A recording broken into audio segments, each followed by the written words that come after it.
जय श्री सांवरिया सेठ। हम बात कर रहे हैं उस घटना की जहां एक गांव में एक खुदाई के अंदर 3 दिव्य मूर्तियां निकलती हैं और आज उसी चमत्कारी घटना ने राजस्थान को दिया एक ऐसा तीर्थ स्थल जहां लोग भगवान को सिर्फ पूजते नहीं, उन्हें अपना बिजनेस पार्टनर बनाते हैं या कहो पाटीदार बनाते हैं। जी हाँ, हम बात कर रहे हैं सेठों के सेठ श्री सांवरिया सेठ के बारे में, जहाँ भक्त कहते हैं अपना सेठ की दुकान है, घाटो तो होवे ही कोनी।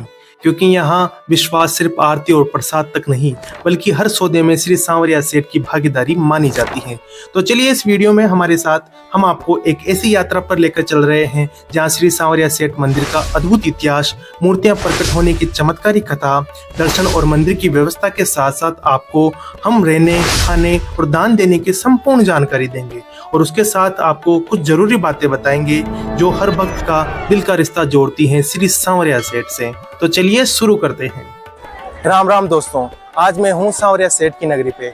इस वीडियो पे हम जानेंगे कि सेठों के सेठ सांवरिया सेठ का इतिहास क्या है, यहाँ आप कैसे आ सकते हैं, कहाँ रुक सकते हैं, होटल और खाने की व्यवस्था के बारे में भी जानेंगे। इस वीडियो को अंत तक जरूर देखिए क्योंकि जो आपके जरूरी जानकारी है वह सभी मैं प्रोवाइड करने की कोशिश करूंगा। तो वीडियो को अंत तक जरूर देखिए। करते हैं हम सांवरिया सेठ के दर्शन। दोस्तों, सांवरिया जी का ये प्रसिद्ध मंदिर चित्तौड़ जिले के मंडफिया नामक गाँव में है। यहाँ हजारों भक्त रोज आते हैं और श्री गिरधर गोपाल के दर्शन पाते हैं। सबसे पहले हम यहाँ का इतिहास जान लेते हैं कि इस मेवाड़ की धरा पे भगवान खुद कैसे विराजमान हुए। ये कहानी शुरू होती है 15वीं सदी से, जब संत श्री दयाराम जी नाम के एक संत थे। उनकी एक जमात थी, जमात यानी साधु संतों का छोटा सा समूह। वो भारत के कोने कोने में भटक रहे थे और भक्ति का संदेश दे रहे थे। उनके पास 4 दिव्य मूर्तियां थी जो उन्होंने अपनी बैलगाड़ी पे रखी हुई थी। जहां भी जाते वहां भजन कीर्तन करते और कथा बांधते, भक्ति का एक अलौकिक माहौल बना देते थे। जब ये जमात मेवाड़ की धरती पर पहुंची तो इसकी खबर मीराबाई तक भी पहुंची। मीराबाई वही जिनकी आत्मा में श्री कृष्ण बसते थे और वह भी इस जमात से जुड़ गई। हर रोज इन दिव्य मूर्तियों के सामने मीराबाई और सभी साधु संत भजन करते, नृत्य करते और इनकी अलौकिक कथाओं को सुनते। मीराबाई का मन इनमें से एक छोटी मूर्ति पर ऐसा रमा कि वह उसे अपनी आत्मा का स्वरूप मानने लगी। ये वही समय था जब देश में मुगलों का राज हुआ करता था। मंदिर तोड़े जा रहे थे, मूर्तियां खंडित की जा रही थी। इसलिए साधु संतों ने इन 4 मूर्तियों को छुपाकर यात्रा जारी रखी ताकि उनकी रक्षा हो सके। लेकिन समय बीतता गया, मीरा जी द्वारिका चली गई और संत दयाराम जी का भी निधन हो गया।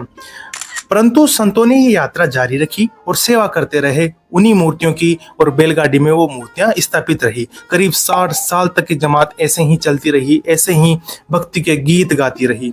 फिर आया औरंगजेब का शासन और जैसे ही उन्हें इन मूर्तियों की भनक लगी तो उसने फरमान जारी कर रखा था कि जहां भी हिंदू मंदिर दिखे, मूर्तियां दिखे, तोड़ दो, मिटा दो। भय के उस काल में संतों ने एक निर्णय लिया। उन्होंने 4 मूर्तियों को चित्तौड़ के पास बागोड़ गांव के छापर में एक बरगद के पेड़ के नीचे धरती पे गाड़ दिया और फिर इतिहास की परतों में ये मूर्तियां हमेशा के लिए खो गई। लेकिन फिर आया साल 1840 और मंडफिया गांव के एक गाय चराने वाले व्यक्ति थे। उनका नाम था भोलाराम जी गुज्जर। वो बड़े ही सीधे साधे थे और श्री कृष्ण के भक्त थे। उन्हें रात में स्वप्न आता है, हे भोला कहीं सूतो हो, मैं जमीन में दबेड़ो हूँ, निकाल तो सही। भोलाराम जी इस सपने को जब गांव वालों को बताते हैं तो आसपास के सभी गांव वाले एकत्रित होते हैं और खुदाई शुरू होती है। जिस सपने में उन्हें जो जगह बताई गई थी वहां खुदाई शुरू होती है और फिर घटता है एक चमत्कार। 4 मूर्तियां प्रकट होती हैं। जैसे जैसे मिट्टी हटती जाती है वैसे वैसे आस्था की एक नई किरण फूटती जाती है। खुदाई के दौरान उनमें से एक मूर्ति खंडित हो जाती है। उसे श्रद्धा के साथ वहीं दफन कर दिया जाता है। अब बाकी बचती हैं 3 मूर्तियां, जिनमें से सबसे बड़ी मूर्ति को पास के ही गांव बादसोड़ा पर ले जाकर पधरा दिया जाता है और एक मूर्ति को उसी स्थान पर स्थापित कर दिया जाता है जहां से ये मूर्तियां प्रकट हुई थी। और एक छोटी मूर्ति होती है जिसे भोलाराम जी अपने हृदय से पहचान लेते हैं और उसे अपने घर पे ले आते हैं और अपने परांडे पे रख देते हैं। जो परांडा पानी पीने की जो जगह होती है जहाँ पर मटकियां रखी जाती हैं वहां पर रख देते हैं और फिर वहीं से सेवा पूजा उनकी शुरू कर देते हैं। धीरे धीरे गांव में चमत्कार होने लगते हैं, लोगों के कष्ट दूर होने लगते हैं, सेठ सभी की झोली भरने लगते हैं और यही भोलाराम जी गुज्जर का घर बन जाता है मंडफिया का प्रसिद्ध सांवरिया सेठ का मंदिर, जहाँ लाखों लोग आते हैं, करोड़ों का चढ़ावा चढ़ाते हैं। क्योंकि यहाँ लोग श्री सांवरिया सेठ को सिर्फ भगवान नहीं मानते, अपना सेठ मानते हैं। कई किसान, कारोबारी और व्यापारी सांवरिया सेठ को बाकायदा अपना बिजनेस पार्टनर बनाते हैं, हिस्सेदार बनाते हैं और जब मुनाफा होता है तो 1% ही नहीं बल्कि 30% का हिस्सा लेकर खुद चल कर आते हैं और अपने सेठ को उनका हक देते हैं। सांवरिया की महिमा से हर महीने मंदिर में चढ़ावे का आंकड़ा 30 से 40 करोड़ रुपए तक पहुंच जाता है। इसके अलावा 200 से 300 किलो चांदी और 10 से 20 किलो तक का सोना भक्त अपने सेठ को अर्पित करते हैं। कहते हैं कि यहाँ खाली हाथ आओ, पर सेठ किसी को यहाँ से खाली हाथ वापस नहीं भेजता। ऐसी माया है सांवरिया सेठ की। अब हम ये जान लेते हैं कि आप मंडपिया श्री सांवरिया सेठ के मंदिर तक कैसे पहुंच सकते हैं। रेलवे मार्ग से अगर आप यात्रा कर रहे हैं तो सबसे नजदीकी रेलवे स्टेशन चित्तौड़ जंक्शन है, जो मंदिर से लगभग 40 किलोमीटर की दूरी पर स्थित है। रेलवे स्टेशन के बाहर ही आपको ऑटो टैक्सी, लोकल जिप्स मिल जाएगी, जो सीधे आपको मंडफिया मंदिर तक पहुंचा देती हैं। अगर आप बस से यात्रा कर रहे हैं तो चित्तौड़ बस स्टैंड से भी आपको मंदिर के लिए जीप मिल जाएगी। इसके अलावा उदयपुर और चित्तौड़ के बीच चलने वाली जो बसें हैं वो आपको मंडफिया चौराहे तक छोड़ देती हैं। मंडफिया चौराहे से मंदिर की दूरी करीबन 7 किलोमीटर है और यहाँ से आप ऑटो कर सकते हैं। जो शेयरिंग पे ऑटो होते हैं वो आपसे 20 रुपए लेते हैं और मंदिर तक आपको छोड़ देते हैं। ये ऑटो नियमित रूप से सुबह से शाम तक चलते रहते हैं। अगर आप निजी वाहन से यात्रा करना चाहते हैं तो मंडफिया मंदिर तक पहुंचने का रास्ता बहुत ही अच्छा है। NH हाईवे 27 बना हुआ है, तो उदयपुर से चित्तौड़ के बीच में जो हाईवे है उसका रूट बहुत ही अच्छा है। आपकी यात्रा सुगम होगी अगर आप निजी वाहन से यात्रा कर रहे हैं। मंदिर परिसर के पास पर्याप्त पार्किंग की सुविधा भी उपलब्ध है। उदयपुर से यहाँ की दूरी करीबन 70 किलोमीटर है और चित्तौड़ से ये दूरी 40 किलोमीटर है। वायु मार्ग से अगर आप यात्रा करना चाहते हैं तो नजदीकी जो हवाई अड्डा है वो है उदयपुर का महाराणा प्रताप एयरपोर्ट, जो मंदिर से लगभग 60 किलोमीटर की दूरी पर स्थित है। एयरपोर्ट से टैक्सी या कैब के माध्यम से आप आसानी से मंडफिया तक पहुंच सकते हैं। दोस्तों, अब हम जान लेते हैं सांवरिया सेठ मंदिर के भव्य परिसर के बारे में। सांवरिया सेठ जी का मंदिर सिर्फ एक धार्मिक स्थल नहीं बल्कि आस्था का एक भव्य तीर्थ स्थल बन चुका है। इस मंदिर का अधिग्रहण राजस्थान सरकार द्वारा 1991 में किया गया था, जिसके बाद एक ट्रस्ट बनाया गया और आज वही ट्रस्ट मंदिर की संपूर्ण व्यवस्था को संभालता है। पहले मंदिर के आसपास घर और बस्तियां हुआ करती थी, लेकिन श्रद्धालुओं की बढ़ती हुई संख्या को देखते हुए उन्हें सम्मान पूर्वक स्थानांतरित कर दिया गया और मंदिर परिसर का विस्तार किया गया ताकि भक्तों को कोई असुविधा ना हो। मंदिर परिसर में प्रवेश करते ही सबसे पहले एक विशाल मुख्य द्वार मिलता है, जहां से करीबन 700 मीटर लंबा एक कॉरिडोर शुरू होता है, जहां से आपको मंदिर का भव्य शिखर दिखना शुरू हो जाता है। कॉरिडोर के एक ओर मंदिर ट्रस्ट द्वारा संचालित भोजनालय और धर्मशालाएं हैं, जहां ठहरने की व्यवस्था मात्र 50 रुपए से शुरू होती है और भोजन की व्यवस्था मात्र 60 रुपए से। साथ ही एक अलग गली मिलती है जिसमें रंग बिरंगा बाजार सजा है, जो हमेशा मेले जैसा माहौल बनाए रखता है। आगे एक एंट्री गेट आता है, जहां सुरक्षा की दृष्टि से कहीं गार्ड तैनात रहते हैं। यहाँ जूते, चप्पल, बैग आदि ले जाना मना है, जिन्हें आप पास की ही धर्मशालाओं में जो निःशुल्क लॉकर बने हुए हैं उनमें आप जमा करवा सकते हैं। एंट्री गेट के बाद मंदिर में एक बहुत बड़ा परिसर शुरू होता है। इस गेट के बाद शुरू होती है एक रेलिंग वाली पगडंडियां, जो करीबन 700 से 800 मीटर लंबी है। यह रास्ता भक्तों को धीरे धीरे मंदिर के गर्भगृह तक ले जाता है। यहाँ भीड़ हमेशा रहती है, लेकिन बीच बीच में कूलर और पीने के पानी के साथ CCTV की व्यवस्था की गई है, जो सचमुच सराहनीय है। गर्भगृह में आप जैसे ही प्रवेश करते हैं एक अद्भुत शांति और सुकून का अनुभव होता है। सेठ जी के सामने ही ट्रस्ट के कर्मचारी भक्तों के द्वारा चढ़ाए गए धन को गिनते रहते हैं और ये सब कुछ सार्वजनिक रूप से पारदर्शी तरीके से किया जाता है। सभी भक्त बारी बारी से श्री सांवरिया सेठ के दर्शन करते हैं। उनकी मनोहर छवि ऐसी है जो हृदय को स्पर्श कर जाती है और एक झलक मानो हर दुख हर लेगी, ऐसा प्रतीत होता है। उनका ये मनमोहक रूप आपको भी जरूर मंत्रमुग्ध कर देगा। दर्शन के बाद भक्त दूसरे द्वार से बाहर निकल जाते हैं और फिर वापसी उसी कॉरिडोर के रास्ते से की जाती है। यहाँ आए दिन बहुत भीड़ होती है, पर मंदिर प्रशासन की व्यवस्था उत्कृष्ट है, जो भीड़ को भी कंट्रोल करते हैं और सभी भक्तों के दर्शन भी सुनिश्चित करते हैं। यहाँ पूजा सामग्री के नाम पर किसी में कोई भी बंधन नहीं है। किसी का अगर काम हो जाता है तो वो अपनी श्रद्धा के हिसाब से कुछ हिस्सा सांवरिया सेठ को अर्पण कर देता है। बाकी कोई भी यहाँ पर पंडित पैसा नहीं मांगता है और सुविधाएं भी बहुत अच्छी हैं, जैसा हर मंदिर पर देखने को नहीं मिलता है। और विशेष बात यह है कि मंदिर परिसर में मोबाइल, कैमरा और किसी भी प्रकार की पूजा सामग्री ले जाना बिल्कुल वर्जित है। यहाँ पर सिर्फ भगवान होते हैं, भक्त होते हैं और यहाँ पर कोई दिखावा नहीं होता। बिना किसी शोर के बस शुद्ध भक्ति और आस्था का समर्पण आपको यहाँ देखने को मिलेगा। सांवरिया सेठ का मंदिर हर दिन भक्तों के लिए खुला रहता है, लेकिन उनके दर्शन करने का समय निर्धारित है। प्रातः 5:40 पर मंदिर के पट खोले जाते हैं और 12 बजे तक आप उनके दर्शन कर सकते हैं। 12 बजे के बाद कुछ देर के लिए मंदिर बंद होता है। दिन के 2:30 बजे मंदिर में दर्शन फिर से प्रारंभ किए जाते हैं और ये दर्शन रात्रि के 11:30 बजे तक खुले रहते हैं। फिर उसके बाद मंदिर के पट बंद कर दिए जाते हैं। वैसे तो हर दिन यहाँ पर श्रद्धालुओं की भीड़ लगी रहती है, लेकिन 11, 14 और अमावस के दिन यहाँ पर विशेष अवसर माने जाते हैं और भीड़ अपने चरम पर होती है, जहाँ भक्तों की संख्या लगभग 2 लाख तक पहुँच जाती है। अगर आप थोड़ा भीड़ भाड़ से बचकर शांतिपूर्वक दर्शन करना चाहते हैं तो इन विशेष तिथियों से आप बच सकते हैं। तो दोस्तों, अब हम मंदिर में दर्शन करने की प्रक्रिया के बारे में बात कर लेते हैं।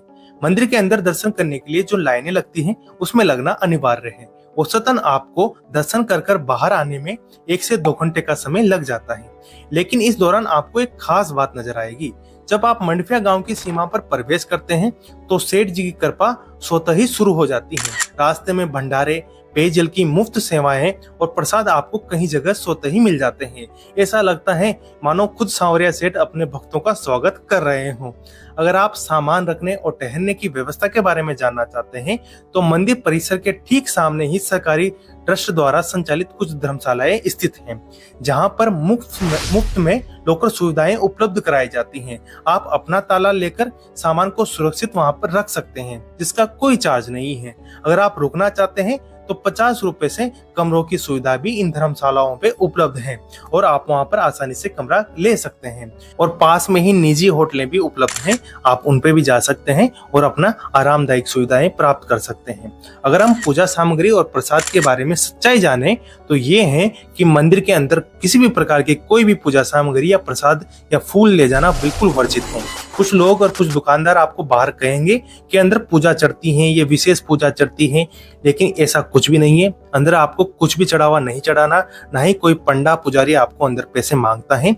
सांवरिया सेठ की कृपा है, खुद लोग अपने हिसाब से, अपनी श्रद्धा के हिसाब से भगवान को दान देते हैं। किसी का काम होता है, किसी का व्यापार में लाभ होता है तो वो कुछ हिस्सा भगवान को स्वतः ही चढ़ा देते हैं। यहाँ सिर्फ भक्ति स्वीकार की जाती है।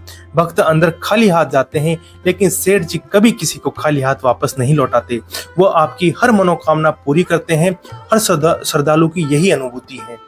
अगर हम खाने की व्यवस्था के बारे में बात करें तो मंदिर परिसर के चारों ओर कई छोटे छोटे भोजनालय और दुकानें उपलब्ध हैं। आप वहां पर खाना खा सकते हैं, लेकिन खास बात यह है कि सरकारी जो यहाँ की रसोइयाँ हैं या ट्रस्ट की जो रसोइयाँ हैं, जो कॉरिडोर के बिल्कुल किनारे स्थित हैं, वहाँ मात्र 60 रुपए पे स्वादिष्ट भोजन और भरपेट भोजन मिलता है। 12 साल के बच्चे के लिए ये शुल्क 30 रुपए है। हमने भोजन खुद भी खाया है। न केवल स्वादिष्ट था बल्कि बिल्कुल घर जैसा और संतोषजनक भोजन था। साफ सफाई का भी यहाँ विशेष ध्यान रखा जाता है और आज के दौर पे ये ही विशेष बात है कि साफ सफाई अच्छे से रखी जाती है। आप यहाँ का खाना खा सकते हैं, सभी लोग यहाँ का खाना खाते हैं, बहुत ही अच्छा खाना है। आप आइए, जरूर यहाँ पर खाना खाइए, दर्शन कीजिए और सांवरिया सेठ की कृपा का लाभ लीजिए। अब दोस्तों, आपके मन में एक सवाल आ रहा होगा कि भगवान श्री कृष्ण का ये जो सांवरिया सेठ है वो नाम कैसे पड़ा। तो मैं आपको इसकी एक कथा सुनाता हूँ। गुजरात के जूनागढ़ में एक भक्त हुआ करते थे। उनका नाम था नरसिंह मेहता। वो भगवान श्री कृष्ण के अनन्य सेवक थे। नरसिंह जी आंखों से अंधे थे पर श्री कृष्ण की भक्ति में हमेशा डूबे रहते थे। भगवान की भक्ति करते थे और भगवान के गीत गाते थे, भजन गाते थे और साधु संतों की टोली में हमेशा रहा करते थे। उनका एक पुत्र था जो बचपन में ही मर गया था और उनकी एक पुत्री थी, उनका नाम था नानी बाई। नानी बाई का विवाह उन्होंने करवा दिया था। अब नानी बाई की एक पुत्री होती है, उसके विवाह का समय आता है। जैसे हर बेटी के भात भरने के लिए मामा आता है, मायरा या भात कहिए, उसको भरने के लिए मामा आता है, तो नानी बाई अपने पिता नरसिंह जी को बुलाती हैं और कहती हैं कि आप भी मेरी बेटी का भात भरने के लिए आओ। नरसिंह जी के पास भात भरने के लिए वैसे कुछ नहीं था, वो बेहद निर्धन थे, बस भगवान की भक्ति का खजाना था उनके पास। परिवार और समाज में नानी बाई और नरसिंह जी का बहुत मजाक बनता है और ताने दिए जाते हैं, बिना मायरा के कैसी शादी, कैसी बेटी है, कैसे पिता है ये जो बेटी की इज्जत ना रख सकते हैं। उस समय जो गुजरात और राजस्थान का एरिया था, आज भी भात भरना एक बड़ी रस्म माना जाता है। नरसिंह जी के पास धन नहीं था, भगवान की भक्ति का खजाना भरपूर था। वे कहते हैं कि हमें क्या चिंता करनी, हमारी चिंता करने के लिए भगवान बेटा है ना। जब नरसिंह जी के पास भात का संदेश आया तो उन्होंने जो सामानों की लिस्ट पढ़ी, उसे देखकर बहुत चिंतित हो उठे और उन्होंने अपने भगवान को पुकारा, नरसिंह मेहता तो कोई नहीं जाने, तुमको जाने सारा संसार, चिट्ठी मेरी आई है, सुन लो मेरे सांवरिया सरकार। ये वचन बोलकर वो अपनी टूटी फूटी बैलगाड़ी लेकर निकल पड़े भात भरने के लिए। कहते हैं श्री कृष्ण को उस रात चैन नहीं आया। जब उन्होंने देखा कि ताने सुनकर नानी बाई आत्महत्या की सोच रही हैं, तो भगवान भक्त की लाज रखने के लिए श्री कृष्ण द्वारिका से सारी रानियों और सेवकों के साथ रथ को सजाते हैं और स्वयं सांवरिया सेठ बनकर निकलते हैं और जूनागढ़ पहुंच जाते हैं और कहते हैं कि मैं नरसिंह का बेटा हूं, मेरा नाम सांवरिया है और मैं नानी का भाई हूं और मैं मायरा भरने आया हूं। और फिर जो माहिरा भगवान श्री सांवरिया सेठ ने भरा, वो इतिहास में ना तो कभी किसी ने भरा है ना भर सकेगा। सवा पहर तक यानी लगातार 12 घंटे तक सोने की मुद्राएं, कीमती वस्त्र, आभूषण सब कुछ बरसते रहे। ऐसा मायरा न तो भूतो न भविष्यते, ऐसा मायरा किसी ने ना तो भरा है ना कोई भर सकता है। इसीलिए भक्त सांवरिया सेठ के सामने सिर्फ मन्नतें नहीं मांगते, यहाँ सौदे भी होते हैं, लेकिन ये सौदे स्वार्थ के नहीं, श्रद्धा के होते हैं। भगवान को यहाँ पर लोग अपना बिजनेस पार्टनर बना लेते हैं। जो भी वो कार्य करते हैं या व्यापार करते हैं, किसानी खेती करते हैं, अपना पाटीदार भगवान को बना लेते हैं और सांवरिया सेठ से कहते हैं, हे सांवरिया तुम्हारो पार्टनर है, फायदो हो तो थाको, नुकसान हो तो थाको। शायद ऐसी बातें दुनिया में कहीं देखने को नहीं मिलती। ये कहकर किसान, दुकानदार, व्यापारी सब कुछ भगवान को अपने लाभ और हानि का भागीदार बना लेते हैं। इस इलाके में अफीम, मूंगफली और लहसुन की खेती बहुत होती है। लोग सांवरिया सेठ को पाटीदार बना लेते हैं और जब सांवरिया सेठ की कृपा और लोगों की मेहनत रंग लाती है, किसी भी कार्य में वो जो व्यापार करते हैं या खेती करते हैं, उसमें जो मुनाफा होता है तो उसका एक हिस्सा सीधा सांवरिया सेठ के चरणों में भक्त अर्पित करते हैं। धीरे धीरे यही श्रद्धा समृद्धि में बदलने लगी है। यहाँ पहले बुनियादी सुविधाएं भी नहीं हुआ करती थी।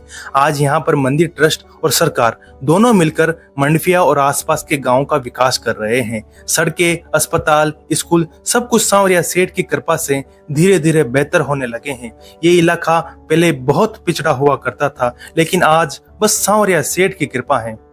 कहीं लोग बाहर से देखकर कहते हैं, अरे वहां तो सिर्फ काली गाड़ियां चलती हैं, वो तो 2 नंबर वालों के भगवान हैं।